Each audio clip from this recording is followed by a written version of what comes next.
SER Podcast.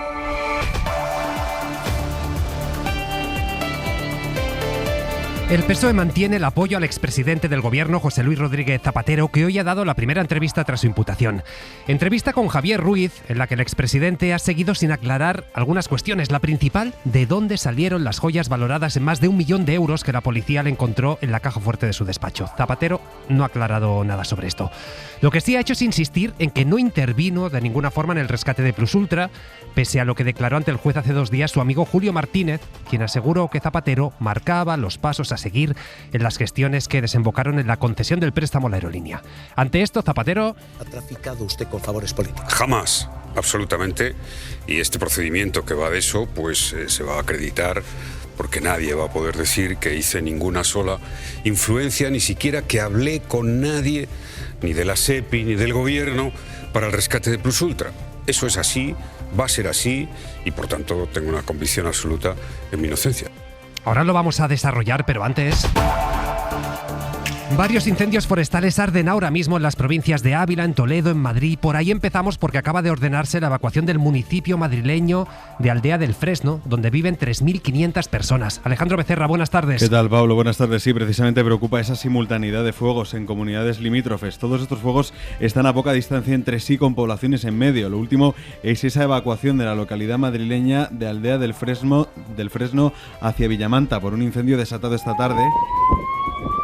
Son unas 3.500 personas, incluido 2 residencias. Este incendio es independiente, aunque está cerca del de San Martín de Valdeiglesias, que provoca confinamientos y que ha empezado con un coche ardiendo que ha saltado al monte, a la sierra suroeste de Madrid. También el de Almorox, que empezó ayer en Toledo, que está en fase de estabilización. Han levantado el desalojo de una urbanización allí en Almorox, pero sí se confinan varias calles de Calalberche. En Ávila, el fuego de Burgondo se ha complicado por el viento y ha obligado también el desalojo de unas 130 personas entre poblados y campings. Hay también 3 municipios confinados: Burgondo, El Tiemblo y Navaluenga, que entre todos suman varios miles de vecinos. Eso vale, pero ahí es imposible.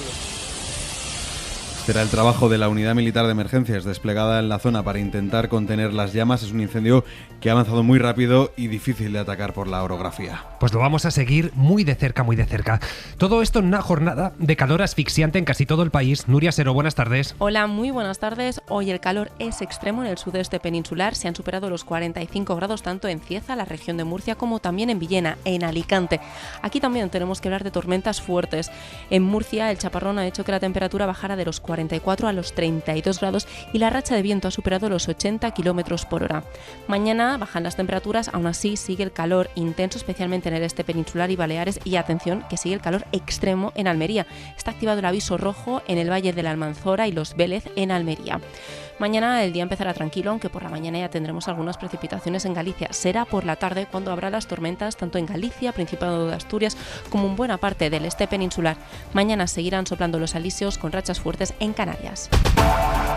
Gracias, Nuria. Y hay media hora 25 deportes. Tony López, ¿qué tal? Buenas tardes. ¿Qué tal, Paul? Muy buenas. Segundo fichaje del Barça para la próxima temporada. Después de Gordon, sigue reforzando su delantera con Karima Adeyemi, que lleva varios días entrenando al margen en Barcelona y este jueves ya se ha hecho oficial. Y también mala noticia, la lesión de Frenkie de Jong. Se ha roto el ligamento lateral interno de la rodilla derecha. Mañana jugará el Barça su primer amistoso de pretemporada contra el Europa. También lo hará el Madrid contra el Alcorcón. Hoy a las 9, Córdoba-Sevilla. Gracias, Tony. Empieza hora 25.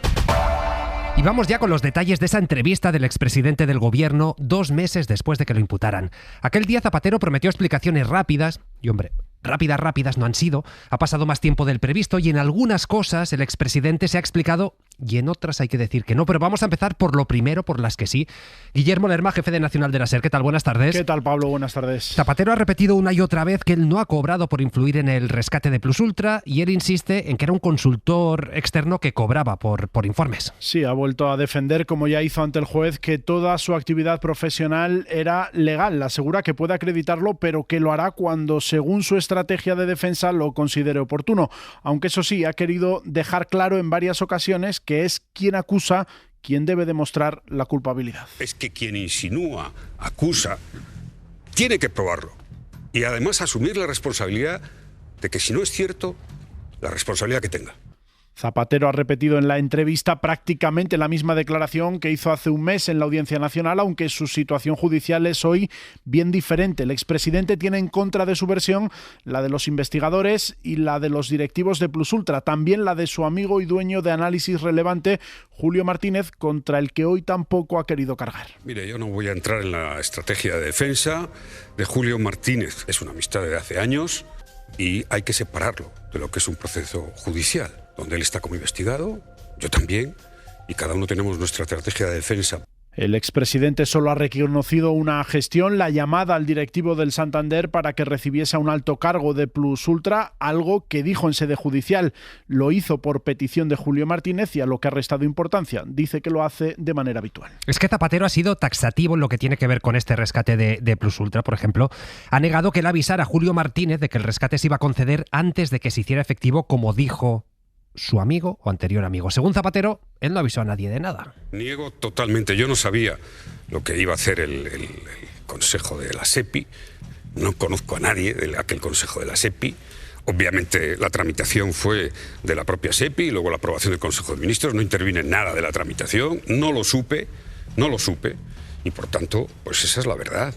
Zapatero niega haber sido el filtrador, pero en todo caso sí que hay unos mensajes de WhatsApp que demuestran que Julio Martínez sabía que el rescate se iba a conceder antes de que el Consejo de Ministros lo aprobara definitivamente.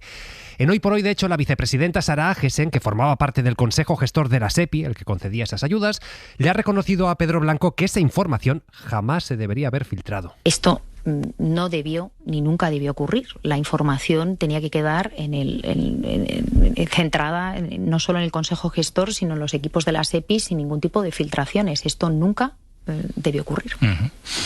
Pero ocurrió. Pero ocurrió según la información que hemos podido ver. Bueno, esto es sobre lo que Zapatero sí ha querido contestar, pero el expresidente del gobierno sigue aplazando las explicaciones sobre las joyas que la policía encontró en su despacho. Ahí no se ha salido del guión. Dice que fueron un regalo de cortesía de hace muchos años, pero no revela de quién fue ese regalo ni cuándo se las dieron. Se ha deslizado, Guille, que fue un error aceptarlas.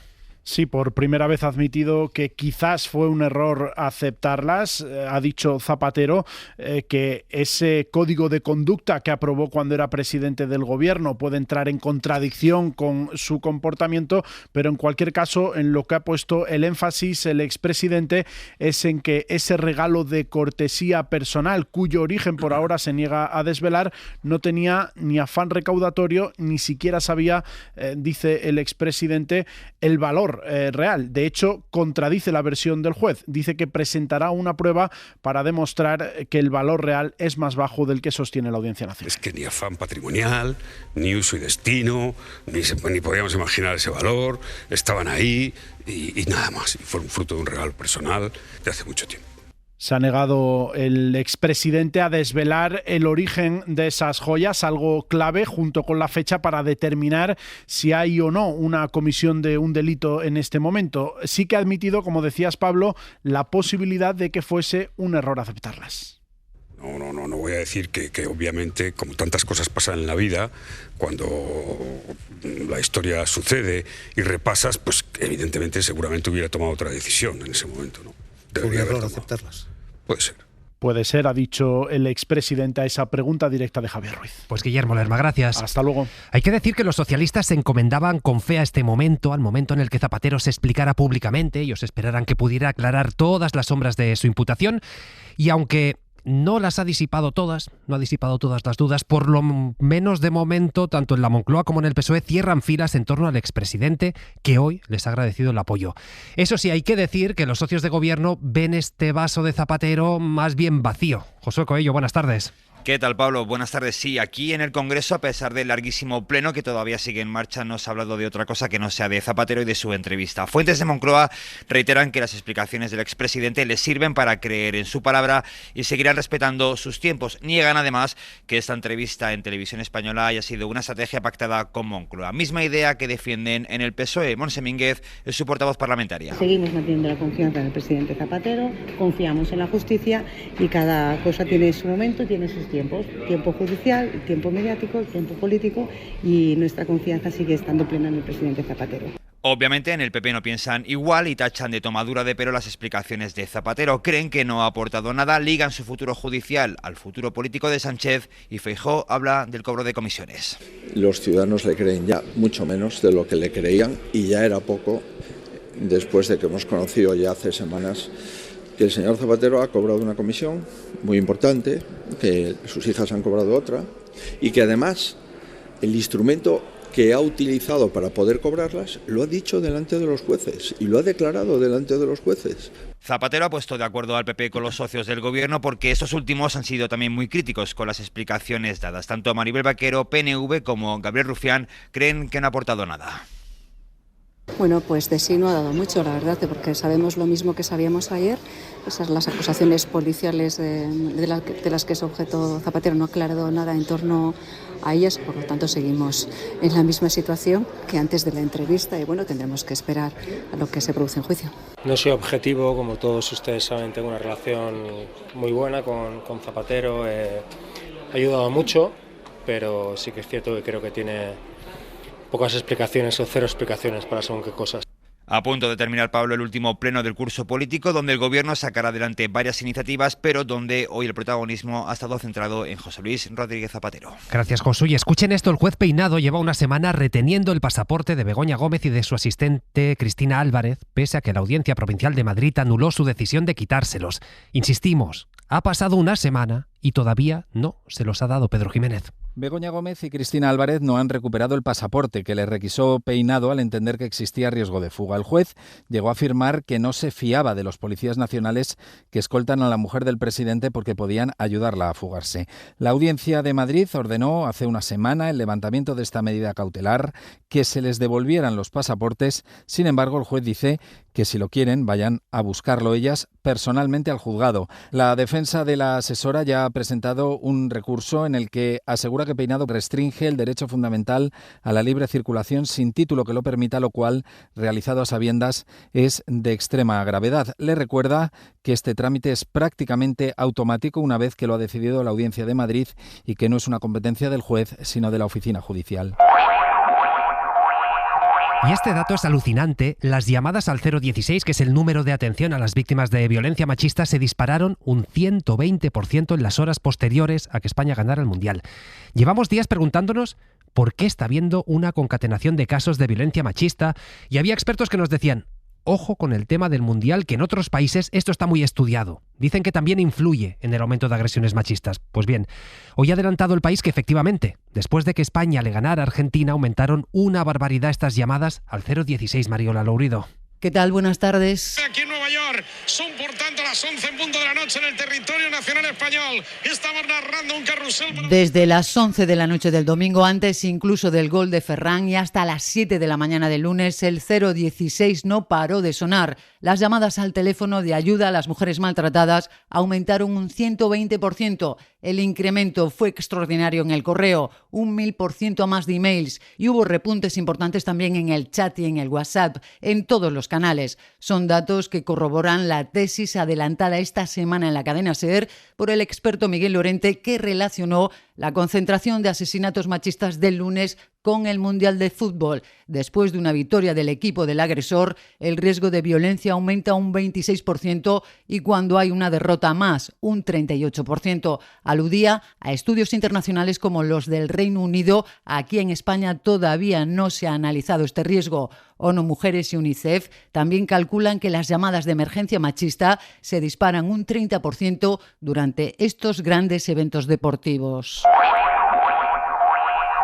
Y el precio del petróleo ha rebasado esta tarde los $100 por barril ante el aumento de la tensión en Oriente Próximo. Una cifra, Isabel Villar, buenas tardes. ¿Qué tal, Pablo? Buenas tardes. Una cifra, Isa, que no alcanzaba desde finales de mayo. El petróleo ha acumulado un 14% de subida en solo 4 días en plenos ataques de los hutíes de Yemen, aliados de Irán, contra petroleros saudíes en el Mar Rojo. Aumenta la tensión en la zona y ante esto el Banco Central Europeo avanza también una posible subida de los tipos de interés en septiembre. En su reunión de hoy los han mantenido en el 2,25%, pero de cara a su próxima cita, la presidenta Christine Lagarde ya avisa de que la incertidumbre es alta. Que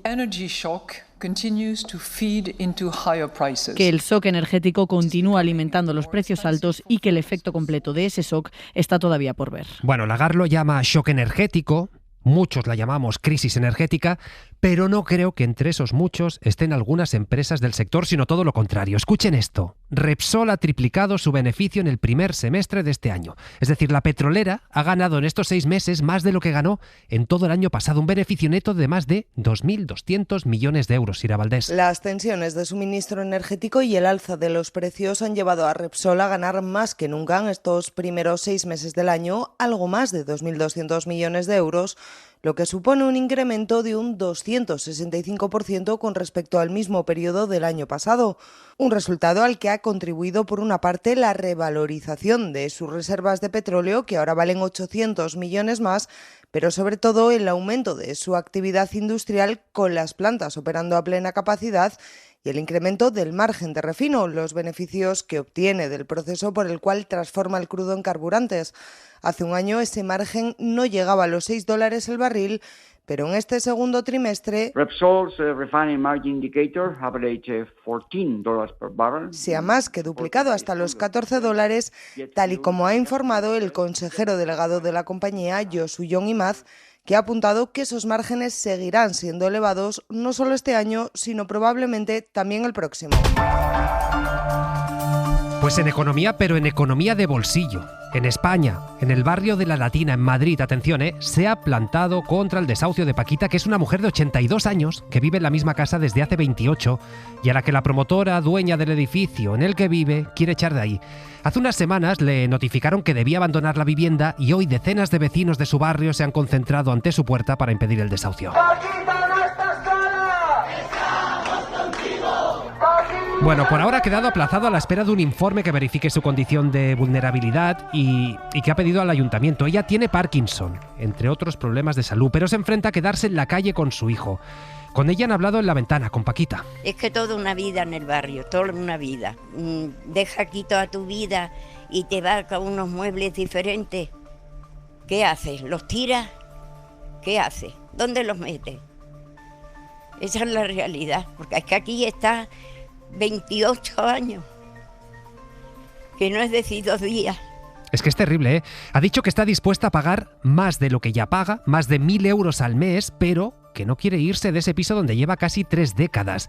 Le ha contado a Marta del Vado que ya expulsaron a 2 de sus vecinos con el mismo objetivo, convertir las viviendas en pisos turísticos, y lo que pide a los dueños de la empresa es algo básico, elemental: que tengan corazón. Yo no me importaba que nos subieran algo y que nos dejaran, pero yo sé que ellos no lo van a hacer, porque ellos lo que quieren es ganar más dinero o venderlo o lo que quieran. Aquí es todo turístico. Yo quería aguantar hasta el final, hasta ver si estas personas tienen corazón. A ver si tienen corazón. Vamos a dedicar a hacer una radiografía del problema, de este problema brutal de esta crisis social en España, y vamos a comparar 2 grandes ciudades, Barcelona, Madrid. Una ha aplicado la ley de vivienda, la otra no. ¿Qué ha pasado? Hoy se ha escenificado el nuevo acuerdo entre Ford y Geely, una de las principales empresas de automoción chinas, para formar una nueva empresa conjunta con la que explotar la planta valenciana de Ford en Almusafes. Ahí ahora mismo solo se fabrica una línea de coches y ahora se van a hacer hasta 5. Pero es que además la promesa es que todos los trabajadores pasen a esta nueva compañía con las mismas condiciones. Es un acuerdo que el gobierno bendice por completo. De hecho, el presidente Sánchez ha estado hoy en la planta. Radio Valencia, José Forés Romero. Fruto de ese acuerdo, Ford se va a quedar con hasta el 64% de la propiedad y Geely con el resto. La compañía del óvalo va a seguir con la hoja de ruta marcada. Al Kuga, modelo que fabrica ahora la planta valenciana, se sumará el Todocamino Bronco y un nuevo crossover familiar. Geely fabricará 2 nuevos SUVs. En 2027 concluirá todo el trámite legal de la joint venture. La construcción de los nuevos modelos comenzará en 2028. Tanto Jim Baumick, presidente de Ford Europa, como Víctor Chang, vicepresidente de Geely, indican que se van a nutrir de los trabajadores de la planta valenciana, que no hay previsto contratar a personal externo y que, como hará falta más mano de obra para los nuevos modelos, esta saldrá de los trabajadores en ERTE de Ford. Y es que ahora son... Un equipo, 2 marcas, 5 productos. Una fábrica, un equipo, 5 productos. Eso es correcto. El presidente del gobierno, Pedro Sánchez, ha asegurado que este acuerdo demuestra la capacidad de España para atraer grandes inversiones y para participar de las grandes transformaciones que están definiendo el futuro de la movilidad. Asegura que esto es... la concreción de una inversión que implica confianza. En el acto estaba presente también el presidente Pérez Llorca y ha habido buena sintonía entre Sánchez y él. Y la vicepresidenta del Gobierno, Sara Agesen, ha revelado en Hoy por Hoy con Pedro Blanco que Aragón, que está gobernada por el PP, fue la única comunidad que hace unas semanas se negó a apoyar una partida de más de 300 millones de euros para climatizar centros educativos públicos y ayudarles a hacer frente al calor, Isa. Aragón se quedó sola al abstenerse ante ese desembolso, más de 300 millones en total, 14 para esa comunidad, porque el Gobierno de Azcón exigía que ese dinero público pudiera destinarse también a colegios concertados. Lo ha contado así la vicepresidenta. Se adoptó por unanimidad, salvo una comunidad autónoma. ¿Cuál? La comunidad autónoma de Aragón. De Aragón. No compartía. Bueno, yo creo que quería un reparto en el cual se incorporaran colegios, en este caso concertados, no solo los públicos. El gobierno aragonés del PP lo reconoce, dice que comparte el objetivo de las ayudas, pero que también deberían llegar a los centros concertados porque forman parte de la red educativa. Y el gobierno ha propuesto oficialmente a Yolanda Díaz para dirigir la Organización Internacional del Trabajo. De ser elegida sería la primera española y también la primera mujer en dirigir este organismo dependiente de la ONU.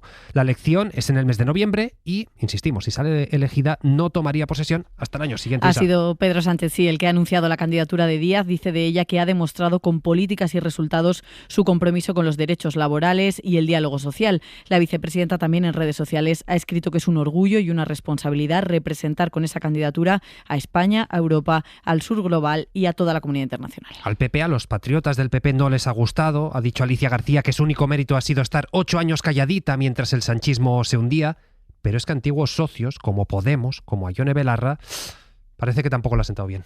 Es evidente que la trayectoria pone a cada uno en su lugar y pues a nosotras nadie nos premió con un puestazo en un organismo internacional, creo que porque hicimos lo que dijimos que íbamos a hacer. Dos de los grandes nombres de nuestro cine, Penélope Cruz y Javier Bardem, competirán juntos en el Festival de Venecia. El certamen ha anunciado la lista completa de películas aspirantes a ganar el León de Oro en la próxima edición del mes de septiembre. Son una veintena de títulos, incluyendo una, Búnker, que protagonizan los dos, Elio Castro. De las 20 películas que competirán por el León de Oro de Venecia, 2 tienen participación española. Un film que se llama Búnker, interpretado da Penélope Cruz y Javier Bardem. El director de la mostra, Antonio Barbera, anunciaba así la presencia de Penélope Cruz y Javier Bardem con Búnker, del director y dramaturgo Florian Zeller, el autor de títulos como El padre o El hijo. Búnker es un thriller sobre un arquitecto al que le encargan construir un refugio para un multimillonario. Y después de 37 años vuelve a la mostra Nanni Moretti con Sucederá esta noche, un film que también tiene participación española con escenas filmadas en San Sebastián. Solo hay una directora en la competición oficial, la danesa de origen egipcio, Mai El-Tuki, que se medirá a cineastas como Danny Boyle, Werner Herzog o el japonés Koreeda, entre otros. Fuera de la sección oficial se verán documentales como el de Alex Gilbey sobre Elon Musk o el dirigido por el actor Russell Crowe, centrado en su faceta de músico y cantante.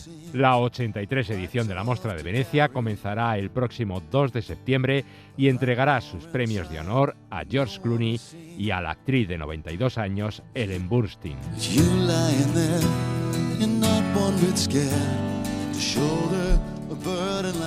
En la India, miles de jóvenes llevan días echados a la calle y anuncian un paro nacional para mañana contra el gobierno. Jóvenes que se llaman a sí mismos el Partido Popular de las Cucarachas. Llevan incluso caretas de esos insectos.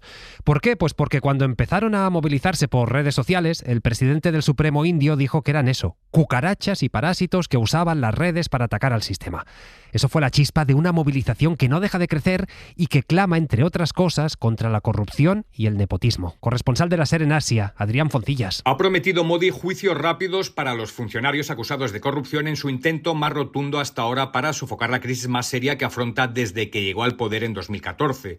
No es una concesión menor en un país con una justicia desesperantemente lenta, pero ha sido ya rechazada de pleno por los líderes del Partido de las Cucarachas, un movimiento juvenil nacido en las redes sociales. Han respondido que esa medida es apenas una tirita, que aún no hay ninguna condena y que sigue en su puesto el ministro de Educación, Dharmendra Pradhan. Más vale que el gobierno actúe. Si no, los jóvenes van a echarlo abajo. Las protestas masivas en Nueva Delhi y otras ciudades indias suman ya 4 días consecutivos con fragorosos enfrentamientos con la policía y decenas de detenidos. En el origen está la filtración de los exámenes de entrada a la Universidad de Medicina, el enésimo episodio de la corrupción y el nepotismo que favorecen a las clases más acomodadas. Las declaraciones de un juez llamando holgazanes y cucarachas a los jóvenes que protestaban generó este movimiento que ahora, ante la tozudez de Modi por mantener a su ministro, ponen en riesgo al gobierno. Y en Andalucía, en Alcaudete, el juez ha mandado a prisión sin fianza a un hombre que mató salvajemente a una anciana de 86 años, dándole 30 puñaladas. El móvil del crimen, un robo, pero es que no solo atacó a la anciana, también a los guardias civiles que acudieron a la llamada de auxilio. Radio Jaén, José Gómez. La mujer falleció en el interior de su vivienda como consecuencia de heridas por arma blanca durante el robo. En su comparecencia ante el juzgado, el detenido respondió a las preguntas que le plantearon las partes. El detenido entró en el domicilio con intención de robar. Una vez dentro, acabó con la vida de la mujer. Días más tarde de este hecho, el día 21 de julio, cuando los agentes procedían a su detención, propinó 2 puñaladas a uno de los funcionarios y agredió a otros. Con todo ello, se ha decretado este jueves el ingreso en prisión provisional comunicada y sin fianza de este hombre investigado por la presunta comisión de un delito de asesinato, otro delito de homicidio en grado de tentativa, por atentado a la autoridad y también por robo con violencia. Y la Comisión Europea ha impuesto a Google una multa histórica de casi 900 millones de euros por priorizar sus servicios frente a los de la competencia. Corresponsal comunitario Enrique García Pozo. Cuando buscamos un hotel o un billete de avión, Google, que es el buscador preferente para el 90% de los usuarios en la Unión Europea, da preferencia a sus propios servicios y discrimina a sus competidores. Incluso pone obstáculos para que los usuarios puedan ser redirigidos a otros canales de compra alternativos a los de Google Play. Por eso Bruselas impone a Google una multa de 890 millones de euros. Es la más alta impuesta hasta ahora a una tecnológica por incumplir la ley de mercados digitales y da 60 días para que se adapte a la legislación comunitaria. Google responde que los cambios llevarán a un empeoramiento de sus servicios y que los consumidores europeos serán los perjudicados. Primero fue Meta, luego Apple y ahora le toca a Google. Bruselas sanciona a las tecnológicas estadounidenses por incumplir las normas digitales de la Unión Europea, normas que están bajo la lupa de Donald Trump y que podrían tensar aún más la siempre frágil interlocución transatlántica horas antes de que se implemente en su totalidad el acuerdo arancelario entre Bruselas y Estados Unidos. Y los osos pardos son capaces de maquinar engaños hacia sus rivales, Javier Ruiz Martínez. El investigador Vincenzo Penteriani del Museo Nacional de Ciencias Naturales es uno de los que ha revisado 117.000 horas de grabaciones a 164 osos en la cordillera Cantábrica, en España. Vemos a los osos hacer marcas con la boca y con las zarpas a los árboles. Es muy interesante porque lo hacen solo los machos en la época de celo. Dejan marcas muy visibles en los árboles. Buscan avisar a otros osos de su presencia. Tienden a marcar en los puntos más altos donde llegan. Es como señalar, ¿no?, el tamaño y entonces la dominancia del individuo. Lo que publican hoy en una revista científica sobre mamíferos es todavía más sorprendente. Entre todos los osos, 7 fingieron para parecer más grandes. Se suben a una piedra y en vez de rascar el tronco a su altura, lo rascan casi 1 metro más arriba, lanzándoles a sus rivales un mensaje: soy un superoso de 3 metros, no se te ocurra pasar por aquí. Para no perderte ningún episodio, síguenos en la aplicación o la web de la SER, Podium Podcast o tu plataforma de audio favorita.